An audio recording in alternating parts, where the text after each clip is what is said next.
Hu Tonghai yelled, "Who wants to play monkey tricks with you?" And with that he launched into another fierce attack. Huang Rong again dodged aside, still holding the wine, and laughed, "Okay. I'll hold the 3 bowls of wine and you can attack without any bowls. Let's compete." Hu Tonghai was more than twice as old. Although his name was not as widely renowned as that of his martial brother Sha Tongtian, he was still a fairly respected member of the martial arts world.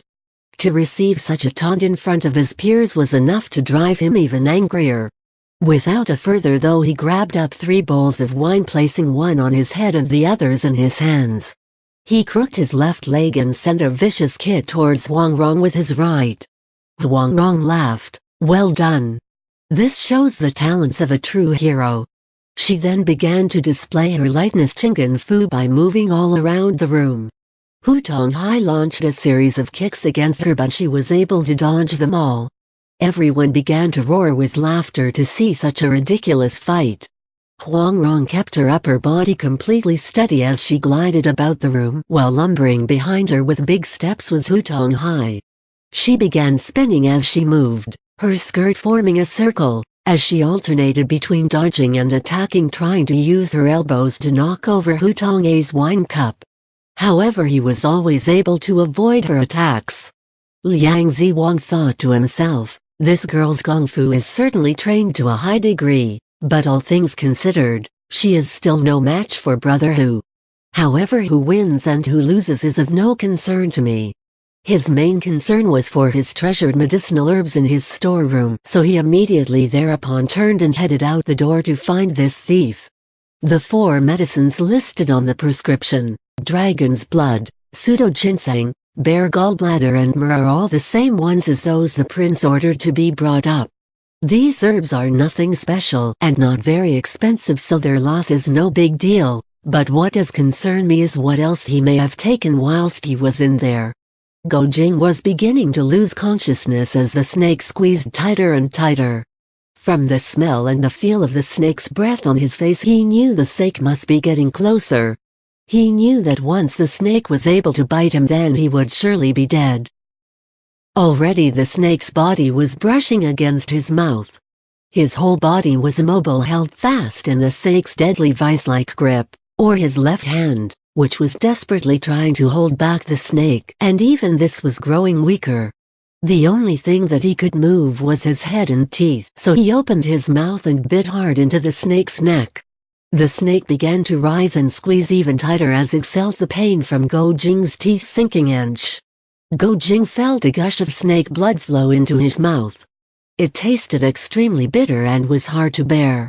He didn't know if it was poisonous or not, but he was too afraid to let go and spit it out, as he feared he may never get a second chance to latch onto the snake again, so he had no option but to swallow it. He also thought that the more blood the snake lost, then the more strength it would also lose, and it must eventually loosen its grip.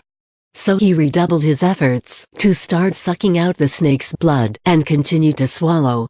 After continuing in this manner for a while, his stomach was full and the snake gradually began to loosen its grip. Finally, after a few spasms, the snake loosened its grip entirely and moved no more. Go Jing was by now exhausted and had to lean heavily against the table to remain upright. His first thought was to flee. However, both his legs were still numb from the lack of blood flow, and so he was forced to wait for his circulation to again reach through all his limbs. After a few minutes, he felt his whole body getting hotter, as if he was burning up. This made him very worried until after a short while he found that he could move again. However, the feeling of extreme heat still continued to course through his whole body. When he pressed the back of his hand against his cheek, it felt like it was scalding hot. The packets of medicine were still safely in his coat. "Now I have the medicine, I can help save Wang Chuyi." Mu Yi and his daughter, though innocent of any wrongdoing, are locked up by Wan Yankang and are probably certain to be killed. I must help them escape before I leave. With this, he went out of the storeroom and, after looking about for the right direction, headed off to the prison where Mu Yi and his daughter were being held. When he arrived at the prison, he saw a bunch of guards patrolling around, keeping a tight watch around the prison. Go Jing waited a while, but found no way to get in the same way they did the first time. So he went around to the back of the building and waited for a patrol of guards to go past. He then leaped lightly onto the roof of the building wall and then quietly into the courtyard within. Leaning against the building wall, he listened for any presence of soldiers. When he was sure that the coast was clear, he whispered quietly, "Elder Mu, I've come to help you get out of here." Mu Yi got a shock. "Kind sir, who are you?" he asked. Go Jing replied, "Junior's name is Go Jing." Mu Yi vaguely heard the name Go Jing, but after all the events of the past day and even being weak from injuries, when the two words Go Jing hit his eardrums, it was like a thunderclap. With a trembling voice he asked, "What? Go Jing? Our clan name is Go?" Go Jing replied, "Yes, Junior is the one who fought with the young prince earlier today in front of the stage." Mu Yi asked, "What is your father's name?" "My late father's name is Zhao Tian." When Go Jing was young, he didn't know his father's name. It was only later when Zhu Chong taught him to read that he was able to learn his father's name. Mu Yi's eyes began to swell up with tears. He raised his head up and said softly, "Heaven, oh heaven." He reached his hands through the bars and tightly held Go Jing's hand. Go Jing could feel Mu Yi's hands trembling and at the same time could feel tears dropping onto his hand. He thought to himself, "Elder Mu is very grateful to me that I am coming to rescue them." He quietly whispered, "I have a sharp knife here which I am going to use to cut away the lock, then you both can come out." Just before I heard the young prince talking. "I know he is trying to deceive you. Please don't trust him." Mu Yi however asked, "Your mother, is her clan name Li? Has she passed away or is she still alive?" "Oh!" Go Jing asked surprised, "How do you know my mother's clan name?" "My mother is in Mongolia." Mu Yi became even more excited upon hearing this. He continued holding Go Jing's hand. Go Jing said, "Let my hand go so that I can break off the lock." Mu Yi held Go Jing's hand as if it were the most precious treasure in the world. He was afraid if he let it go he would lose Go Jing, so he continued to hold fast, sighing, You have grown up into such a big man now. I only have to close my eyes and I can see your father, now long ago departed from this world." "You knew my father?"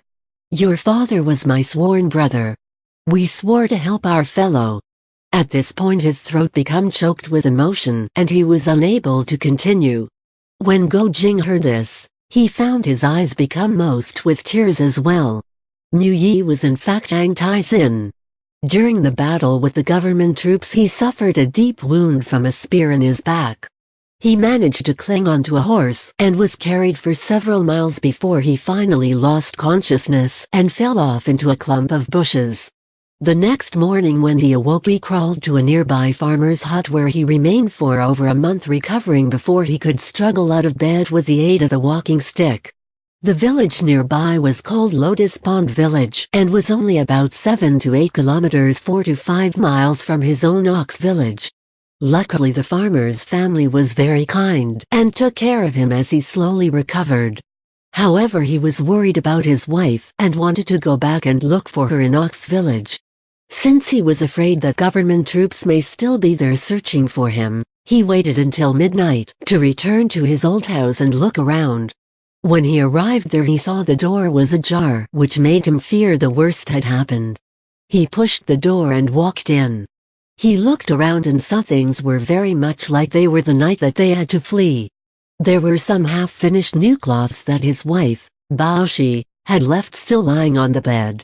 On the wall where his 2 family spears had once hung, one was missing, probably taken by one of the soldiers at night, leaving only one hanging there looking lonely as if like himself it had lost its old wife. Apart from this nothing else was disturbed, all covered by a thick layer of dust. On the wall where his 2 family spears had once hung, one was missing, probably taken by one of the soldiers at night, leaving only one hanging there looking lonely as if like himself it had lost its old wife. Apart from this nothing else was disturbed, all covered by a thick layer of dust. When he went over to his sworn brother Jing's house, it was also much the same as the night they had left. He thought about the old wine seller Kusan. With his incredible martial arts skills, he might be able to help him find his sworn brother's family and his wife. However, when he went to the wine shop, he saw it was locked up and no one was there. Yang Taizin, now disguised as Mu Yi, then went and made inquiries amongst his acquaintances in Ox village, but they all said that after the soldiers had left there had been no news of Go or Yang. He then returned to Red Plum village to ask about his wife at his father-in-law house, only to find that his father-in-law had died of shock shortly after hearing the news of the soldiers' attack from that night. Yang Taizin wanted to cry, but had no more tears to shed. Dejected, he returned to the farmer's family who had cared for him in Lotus Pond village. However, as the saying goes, troubles never visit in isolation. An epidemic of plague had broken out, and one by one the farmer's family were stricken. After only a few days, 6 of them died, leaving only a newborn baby girl alive. Yang Taizin was duty-bound to care for her, so he made her his adopted daughter and took her with him on his quest to find Li Ping and Bao Ziruo. But since one was halfway to the northern desert and the other already in the north, what chance did he have of finding them? Yang Taizin, however, didn't dare to use his real name, since he was a wanted man hunted for by government soldiers. So he split the character for his surname, Yang, in half and used the left side to form the new character Mu for his new surname, and the right half to form the character Yi for his personal name. After 10 years of fruitless searching among the rivers and lakes all over the country, the Chinese south, not the Jin north, his adopted daughter Mu Nianqi had grown like a flower into a young woman. Yang Taizin thought that his wife must have probably died at the hands of marauding troops by now. But he still held out the hope that heaven was not blind to the suffering of man, and that Go Zhaotin's wife had borne a son, Go Jing, who had lived. As soon as Mu Nianqi was of marriageable age, he stuck his spear into the ground, erected a banner proclaiming a competition to win the hand of his daughter, and waited in the hope that Go Jing would one day come and win her hand in marriage, thus fulfilling his hope and pledge to become father-in-law to his sworn brother's son. Although many tried, no Go Jing was among them, and so after the best part of a year even this hope of finding Go Jing began to fade. Now he would even be content to find any man of good character and martial ability to marry his adopted daughter. Then, all of a sudden, on this one day, to encounter embarrassment at the hands of Wanyan Kang and help from a heroic stranger, yet by nightfall to find that the heroic stranger is none other than Go Jing. Well, how could he help but become overwhelmed with emotion? Meanwhile, Mu Nianqi was beginning to grow impatient listening to them talk about the past. She wanted Go Jing to help them escape first, and then when they were safe to talk over old times at leisure. But then she had a sudden thought: if we leave now, I will never see him again. As soon as such a thought came to her, she hurriedly pushed it aside. Go Jing was also thinking that getting everybody out was the most important thing, so he slowly raised his golden knife ready to strike the lock and cut it open. Suddenly a glint of light appeared under the door and the sound of many footsteps could be heard approaching. Go Jing quickly slipped behind a door just as the prison doors were pushed open, and in marched several people. Through the crack in the door, Go Jing could see the person in front was a bodyguard carrying a lantern. Behind him was the prince's consort, Wanyan Kang's mother. She asked the bodyguard, "Are these two the people whom the young prince imprisoned?" The bodyguard replied, "Yes," confirming it was them. She then ordered the guard on duty, "Release him immediately." The bodyguard hesitated, reluctant to obey the order, so she said, "If the young prince asked why you released them, tell him I did it. Now quickly open the lock and free them." The guard dared not refuse the order any longer and opened the lock, freeing both of them. The consort then produced 2 ingots of silver from her cloak and passed them to Yang Taizin, saying softly, "Please go safely." Yang Taizin, however, didn't take the silver but just stared at her without so much as a blink. The consort assumed from his stare that he was angry with her and felt remorse at what they had suffered. In a gentle voice she apologized, "Please forgive us. My son has wronged both of you most gravely today through his disgraceful behavior. Yang Taizin stared at her for a little while before slowly taking the silver and putting it in his robe without a word. He then took his daughter's hand and walked out of the prison. The bodyguard called after him. "Hey you scum, don't you know any manners? When Our Lady saves your life you should get down on your knees and show your thanks." But Yang Taizin kept on walking as if he had not heard a thing. Go Jing waited until they had closed the door and left. Only when he heard the consort was far away did he emerge from hiding and look around. But by then there was no sign of Yang Taizin or his daughter. He thought that they must have left the palace by now, so he had best return to the fragrant snow hall and pull Huang Rong away from listening so they could hurry back with the medicine for Wang Chuyi. He rushed off to the hall following the winding path when he saw two figures carrying red lanterns coming directly towards him in what also looked like a great hurry. Go Jing tried to duck and hide behind a scenic rockery, but he was too late. He had already been spotted. "Who's there?" shouted the man as he dashed forward with his hands raised in a claw stance. Go Jing could only raise his arms to block the strike. In the light of the two lanterns he was now able to clearly see that his attacker was none other than Wan Yinkang. As it turned out, the bodyguard, after releasing the prisoners, had hurriedly reported the consort's actions to the young prince. Wan Yinkang got a shock when he heard this. He thought to himself, "Mother's heart has always been too soft, and she never sees the consequences of the old man and his daughter getting away. If my Shifu were here about this, and were to bring them to face me, how could I deny what's been going on? I would really be in deep trouble." He immediately rushed to search for them and see if he could cut them off in time before they really escaped from the palace. Running into Go Jing was the last thing he expected. Both of them had already fought heavily that day, and now they meet again in the middle of the night, one in a hurry to rush back with medicine, the other in a hurry to kill two people so as to seal their lips. Thus they fought even more tenaciously now. Go Jing tried to escape a couple of times, but was always blocked by Wan Yinkang. When Go Jing saw the bodyguard coming forward drawing out his sword ready to assist his master, he thought things were going badly indeed. Liang Ziwang thought that Huang Rong was about to be defeated when turned to leave, but to his surprise he heard a cry from the crowd that indicated a change of situation. Huang Rong suddenly raised up both her arms and head, sending the 3 bowls of wine soaring straight up in the air. She then swung both her fists towards Hu Tonghai and struck using a move called 8 steps to overtake the moon. Because Hu Tonghai was carrying the wine bowls he couldn't block the strike, so instead he had to dodge quickly to the left. Huang Rong followed through with a flash of her right hand, leaving Hu Tonghai no option this time but to block with his arm. Not only was he unable to stop the wine from spilling in his hands, but the bowl perched atop his head also tipped over and fell with a crash to the floor. Huang Rong instantly leaped back and caught 2 of her bowls in midair, while the remaining one fell neatly on her soft cloud-like hair, all without spilling so much as a drop of wine. Everyone present could not help quietly murmuring, "Excellent," upon seeing such a brilliant performance of skill. Aoyanke however didn't murmur his praise, but said it out rather loudly.